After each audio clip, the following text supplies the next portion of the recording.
saludo a todo el país. Nos sentimos más que plácidos al estar siempre compartiendo con cada uno de ustedes, con el pueblo dominicano, con todas las personas, sean extranjeros, que siempre disfrutan de este programa En Contacto, porque queremos estar cerca de la gente y esa es la idea. Bueno, Semana Santa, ya estamos prácticamente en el medio, pero pudiera ser al final de Semana Santa, ya que este programa queda grabado. Como ustedes saben, sábado y domingo se presenta. Hoy hicimos un trabajo especial porque ustedes saben que es la Semana Mayor y la figura central es Cristo Jesús. Quiero entrar con este pensamiento que está en el libro El deseado de todas las gentes de Elena de White, una profeta sumamente importante, reconocida en los Estados Unidos y el mundo. Dice el capítulo 79, primer párrafo: consumado es. Cristo no entregó su vida hasta que hubo cumplido la obra que había venido a hacer. Y con su último aliento exclamó: consumado es. La batalla había sido ganada. Consideramos sumamente importante que la figura central es Cristo, pero hoy el programa lo dedicamos a Él porque ofrendó su vida y evidentemente gracias a esa ofrenda hoy podemos tener la oportunidad de vida eterna. Y hablando de la Semana Mayor, señores, hay un video muy importante que presenta el Vía Crucis de Cristo, la vía dolorosa por la cual pasó, murió y finalmente logró resucitar porque cumplió su promesa. Por la vía dolorosa, vamos a presentar el siguiente video en este trabajo especial de Semana Santa.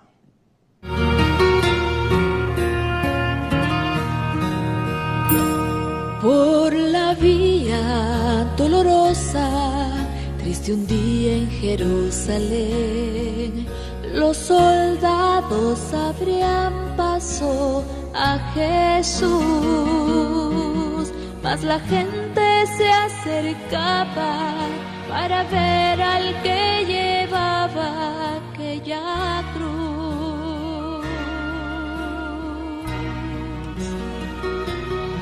Le sangraban las heridas que por mí Jesús sufrió, las espinas desgarrábanle su sien,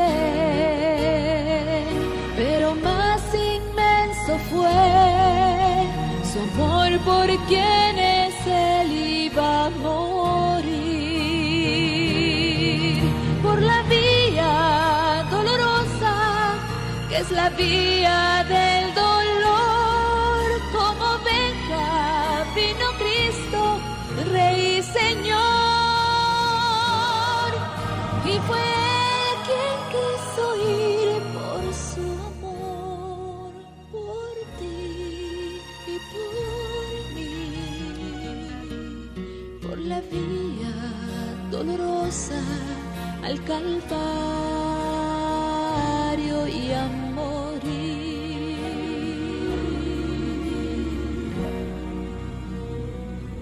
Cargando su cruz a cuesta, mi Señor Jesús subió a la cumbre del Calvario con valor, mas la gente se acercaba para ver al que llevaba aquella cruz. Por la vía dolorosa, que es la vía del dolor, como oveja vino Cristo, Rey y Señor, y fue él quien quiso ir por su amor, por ti y por mí, por la vía dolorosa al Calvario y a morir. Su sangre vertió con profundo amor por salvar al mundo de condenación.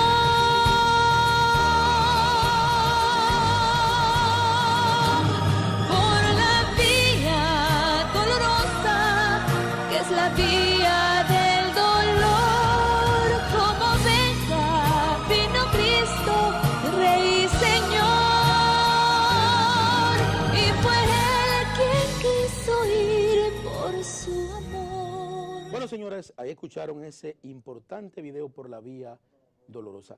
¿Cuánto trabajo pasó nuestro Señor Jesucristo, Señor? Hay gente que no se imagina que Él cargó todos los pecados, todas las tensiones de la humanidad. Todavía hay misterios sobre su sacrificio, porque los seres humanos no hemos aquilatado a profundidad su inmenso amor. Miren, señores, en breves momentos nosotros vamos a tener con nosotros al pastor Domingo Guzmán, una persona que goza de nuestro aprecio, pero una persona también muy conocida en la República Dominicana. Con él vamos a debatir el tema sobre la vida, la muerte y la resurrección de Cristo Jesús y algunos elementos de duda que pudiéramos tener los dominicanos, y él está presto para ello. Miren, yo no sé si es por educación o por mala educación o porque a los dominicanos no les gusta colocarse el cinturón de seguridad cuando manejan.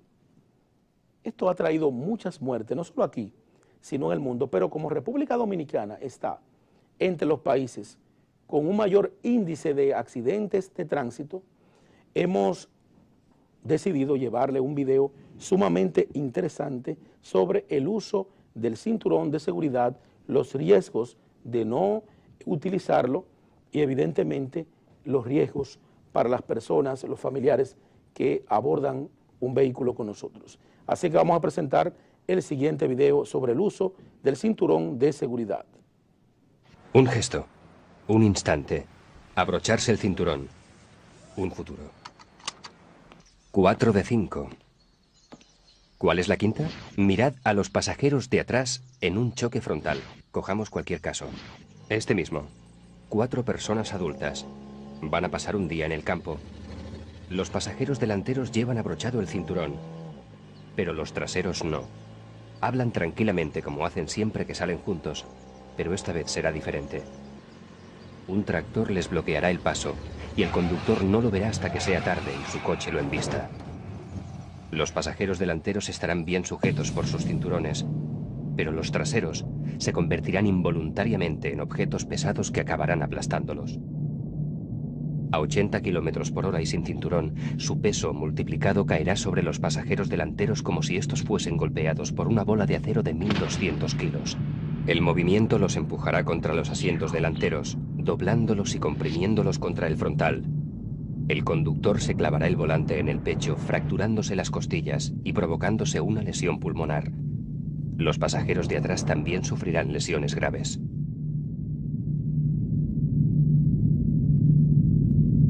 Nada iba a ir mal, pero ahora puede que hayan muerto, o que estén malheridos, con fracturas tan graves que pongan su vida en peligro, o lesiones que sean irreparables. Pero ¿qué ocurre si volvemos hacia atrás y han decidido abrocharse el cinturón? El impacto del coche será el mismo, pero los equipos de rescate podrán encontrarles vivos, con lesiones más leves. Estarán aturdidos, posiblemente asustados, nada más. La misma historia, los mismos protagonistas, pero diferentes finales. Uno significa la muerte, otro, la vida. Ahora, ¿cómo lo ves? ¿Sigues pensando que el cinturón de seguridad no es más que un incordio? Solo tú puedes cambiar el futuro. No importa el recorrido, ni el tiempo, ni las características de tu coche. Evita los accidentes cumpliendo las normas de seguridad vial necesarias. Y si eres conductor, utiliza el cinturón de seguridad y haz que los que te acompañan lo usen. Si eres pasajero, recuerda que no solo salvarás tu vida, sino la de los otros pasajeros. Una decisión, un momento. Tú decides. Es tu opción. Abróchate el cinturón. Abróchate a la vida.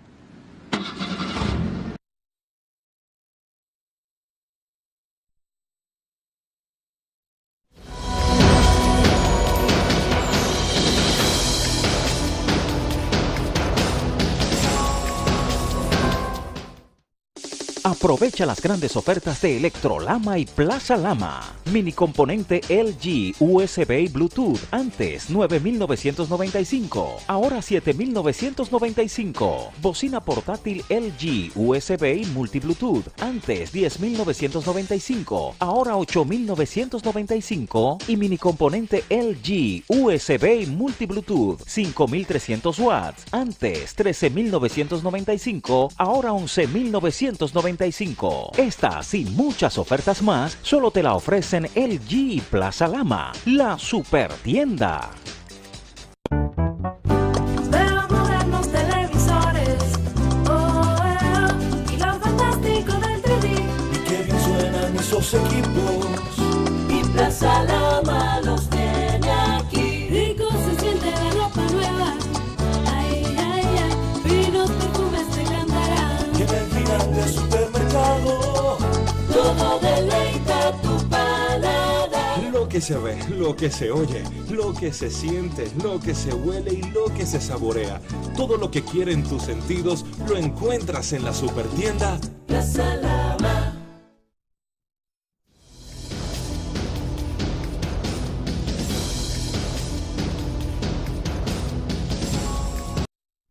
Bueno, regresamos con su programa En Contacto.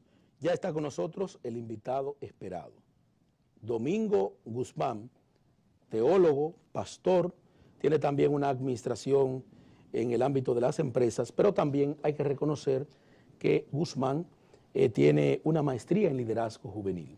Es una persona que ha descollado mucho en la República Dominicana. Próximamente estará en Michigan, él dirá el día que le toca, pero también le conocí una persona bien ducha en estos asuntos de teología y sobre todo en la parte que tiene que ver con Cristo, su sacrificio, muerte y resurrección.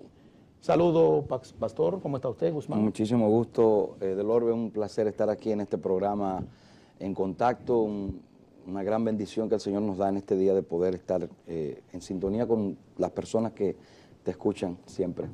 Pastor, Cristo Jesús, ¿quién es Cristo? Pero sobre todo, ¿por qué se sacrifica por la humanidad? Esa parte queremos conocerla porque la gente habla mucho de Semana Santa, pero como que se pierde el sentido espiritual, que es una de las cosas más importantes, que hemos perdido las tradiciones también en la República Dominicana. Bueno, en primer lugar, tenemos que entrar en un ambiente distinto al que usualmente acostumbramos para hablar de la persona de Jesucristo. Jesucristo es el Hijo de Dios, pero decirlo así desde la perspectiva humana, pues podría reducir la importancia de quién es Él, porque para nosotros el hijo, un hijo de alguien, es alguien que tal vez socialmente tiene un rango inferior al quien es padre, ¿no? Sin embargo, Jesús es el Hijo de Dios, pero es en esencia Dios también. Y esto debido a que desde el principio en la palabra de Dios nosotros tenemos a Dios revelándose de una manera muy especial. Dios es 3 en 1, es algo que nosotros difícilmente podemos entender. La Trinidad. La Trinidad, por ejemplo.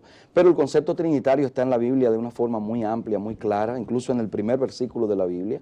Te encontramos allí en Génesis 1:1 que dice, en el principio creó Dios los cielos y la tierra. Si tú te fijas, en el principio, concepto tiempo, creó Dios los cielos, concepto espacio, y la tierra, concepto materia. Entonces, ya ahí tú ves una Trinidad, ves el tiempo, la materia y ves el espacio. Ya ese concepto te dice que Dios es trinitario. Y si te fijas, cada uno de esos conceptos de manera particular también tienen una trinidad. Tú tienes el tiempo, pasado, presente y futuro. Correcto. Tienes el espacio ancho, profundo y amplio, y alto, perdón, y tienes el concepto de la materia, sólido, líquido, gaseoso. Todo eso te da trinidad por todos lados. O sea, en esencia entender quién es Jesucristo. Jesús es el Hijo de Dios, es dentro de lo que es el concepto trinitario, Él es parte de la deidad, que es el término correcto, ¿no?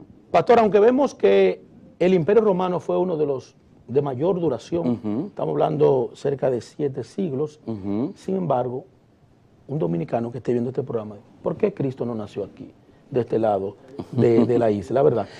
Cada cual defendiendo lo suyo, pero ¿por qué nace en Medio Oriente y no nace en Occidente? Mira, la palabra de Dios es muy clara con respecto a los elementos relacionados con el nacimiento del Mesías, que es lo que tenemos que ver como concepto. Cristo viene a cumplir una serie de elementos proféticos que están descollados en la Biblia desde Génesis hasta Apocalipsis. Particularmente en el Antiguo Testamento es donde están todas esas profecías que debían ser cumplidas con el nacimiento de Cristo. Una de esas profecías establecía claramente momento, lugar, y el apóstol Pablo en el libro, en la carta a los Gálatas, capítulo 4, verso 4, incluso dice que Jesús nació venido el cumplimiento del tiempo. O sea, hay una serie de elementos que tienen que darse, y dentro de esos elementos, pues, momento, lugar, fecha exacta, todo eso ya estaba El crono predicho. actúa de forma interesante. Perfecto, perfecto. Una de las cosas más lindas que tiene la Biblia es su cronología y sobre todo en el aspecto profético. Cuando tú hablas de fechas, por ejemplo, en la Biblia, hay una profecía interesantísima en el libro de Daniel, capítulo 8, versículo 14, hasta 2300 tardes, mañana, y luego el santuario sería purificado. Esa profecía, que es la profecía de tiempo más larga que hay en la Biblia, tiene una serie de elementos que van coordinando uno tras otro con respecto a tiempo, a cronología, como tú acabas de decir.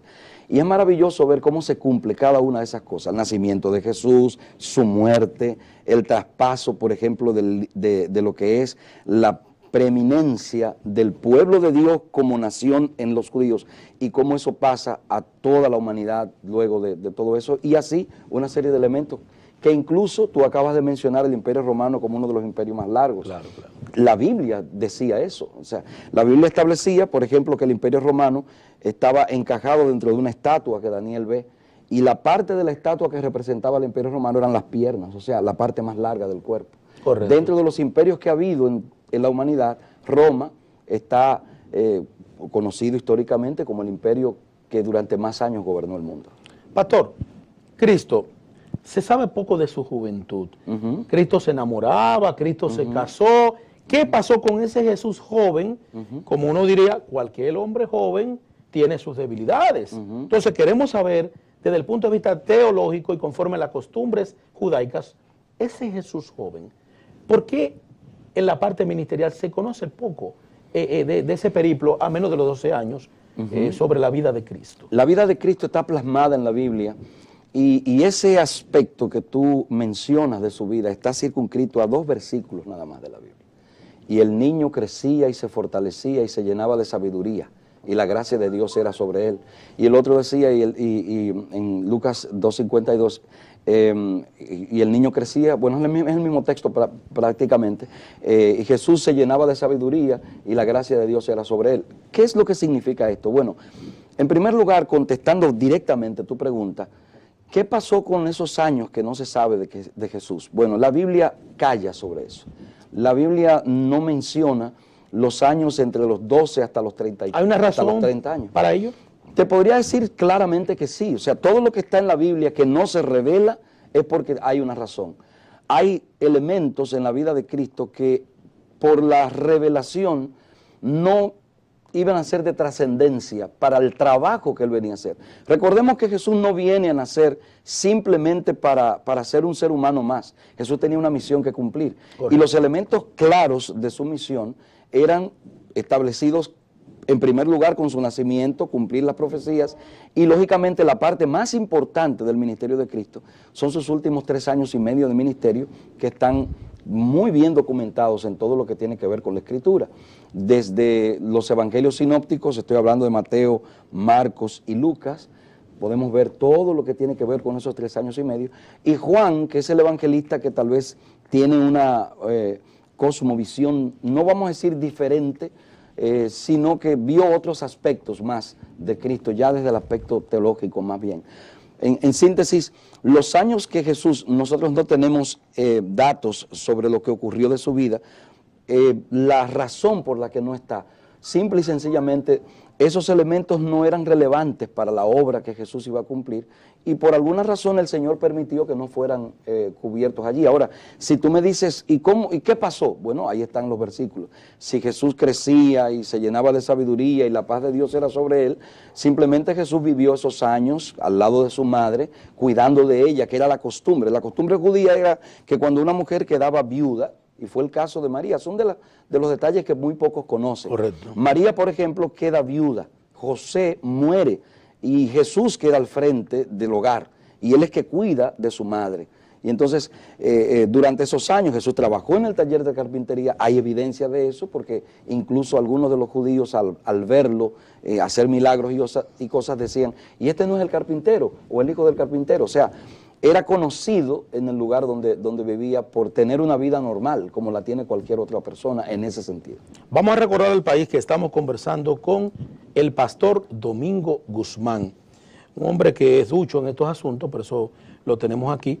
Y quiero también enviarle un saludo a Gerardo Sí, Bautista, claro que sí. Que es nuestro hermano y que él sabe que también es parte de nosotros. Ok. Pastor, hay un dato que veo que se explota poco desde el punto de vista descriptivo. A ver. Cuando Cristo nace en un pesebre. En un pesebre. Pero qué contraste que cuando muere, uno de los funcionarios de Herodes, que no estaba de acuerdo con la muerte de Jesús, estamos hablando de José Arimatea, ¿verdad? Él prefirió no participar en el Sanedrín cuando juzgaron a Cristo de forma errada. Al final pide el cadáver de Cristo y lo entierra en la tumba de su familia. Estamos hablando de un hombre de la aristocracia romana. ¿Qué pasa en ese punto? Porque particularmente lo veo como muy importante en ese contraste del Cristo que nace en un lugar muy pobre, sin embargo, lo entierran en un lugar de la aristocracia romana. Es interesante ver los dos aspectos. Déjame decirte que es mucho más complejo de lo que te imaginas. Correcto. En primer lugar, es cierto, Jesús nace en un pesebre, pero la idea de pesebre que nosotros tenemos, tal vez por la tradición... Literalmente no es así. No, literalmente no es así. La idea de pesebre que presenta la palabra, y hay documentación bastante amplia sobre eso, los pesebres usualmente eran cuevas.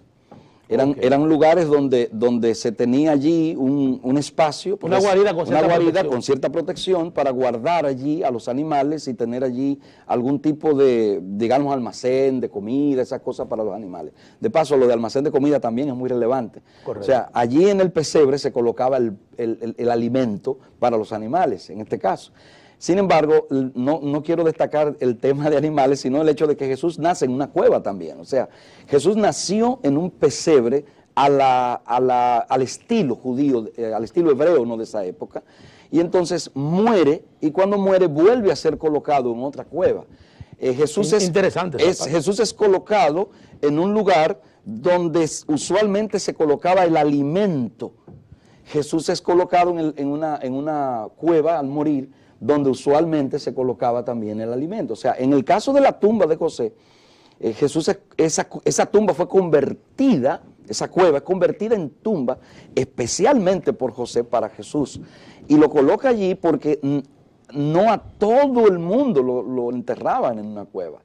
Enterrar a Jesús en una cueva, como tú dices, hace el contraste. Correcto. Jesús nació como un humilde que no tenía dónde nacer, y muere como si fuese... Siendo rey de reyes. Y muere entonces en un lugar donde los ricos usualmente sepultaban a sus muertos. Entonces, ese contraste me gusta mucho presentarlo desde la perspectiva de que dentro de lo que es el ámbito cristiano no hay acepción entre rico, pobre. O sea, el Señor no tiene esa diferenciación que a veces nosotros hacemos de manera social. Pastor, ya casi estamos llegando al final de este programa. Y uno quisiera como profundizar, porque estos temas que son bastante delicados, sí, pero también se requiere como de mayor información, mayor luz para un pueblo que, como dice la Biblia, perime por falta de conocimiento. Quiero hacerle esta pregunta, porque si no se la hago, no me voy a ir tranquilo. A ver. Cristo, en el contexto que muere, evidentemente es aniquilado, asesinado por el Imperio Romano, pero bajo el auspicio del Sanedrín, de los judíos y los sabios. Ese Cristo era político, era comunista, como se le dice, pero aparte de todo, estaban los discípulos equivocados, creyendo que Cristo tenía e iba a formar un partido político para liberarlos del yugo romano, peleando por puestos. Mira, es una pregunta muy amplia la que me haces. Se ha debatido mucho en términos sociales sobre la persona de Jesús y su influencia. Pero es bueno que entendamos claramente que Jesús no tiene esa connotación que como humanos queremos darle. Sería bonito decir Jesús fue político, Jesús fue un revolucionario, Jesús fue una persona. Lo que sí te puedo decir es, número uno, la persona de Jesucristo es literal, la historia. Cada vez que tú preguntas la hora y que tú dices la fecha, tú estás diciendo que Jesucristo existió. Así porque eso es lo que marca la dividió el antes y el después. Dividió el en la antes y el historia. después en la historia. La evidencia de la historia, de la vida de Cristo, eso es innegable. Así es. Entonces, eso es el primer punto que hay que destacar relacionado con tu pregunta. Número 2, los discípulos estaban equivocados. La misma Biblia dice eso, o sea, no estamos conjeturizando nada. Correcto. Muchos de los discípulos, y el principal de ellos que tuvo esas ideas fue Judas. Judas quiso obligar a Jesús a tomar iniciativas humanas, sociales, y no era. Jesús le dijo, es que mi reino no es de este mundo, no es el momento para yo establecer un reino como el que ellos Pastor, esperan. parte final ya de la entrevista, con breves palabras, el significado de la resurrección de Cristo, su victoria y su ascenso al cielo. El apóstol Pablo dice que si Jesús no resucitó, nuestra fe es vana. Alá tiene una tumba, Buda tiene una tumba, y tú puedes ir visitarla. La de Cristo no existe hay. una tumba de Jesucristo. Existe posiblemente el lugar que se cree donde Él murió, pero nadie va allí a mirar un cuerpo porque no existe. Entonces, la resurrección de Jesús es lo que le da al cristianismo ese, digamos, ese elemento, no voy a decir superior, no me gusta usar esa palabra, pero sí me gusta que la gente sepa la gran diferencia que es en tener un Dios que prometió resucitar, resucita, y que nos promete a nosotros darnos ese mismo elemento. Se va para Michigan, le deseamos un feliz viaje. Gracias. Ya si el fin de semana usted estará ya en Michigan. Sí, sí. Este programa lo pasarán sábado y domingo. De todos modos, un saludo a toda la gente allá en Michigan, sobre todo a la diáspora dominicana. Claro, Le claro. deseamos un feliz viaje. Muchísimas gracias, Y Dolores. gracias por su participación. Gracias a ti por la invitación y gracias a todo el pueblo dominicano. Así es, señores, llegamos a la parte final de este su programa En Contacto.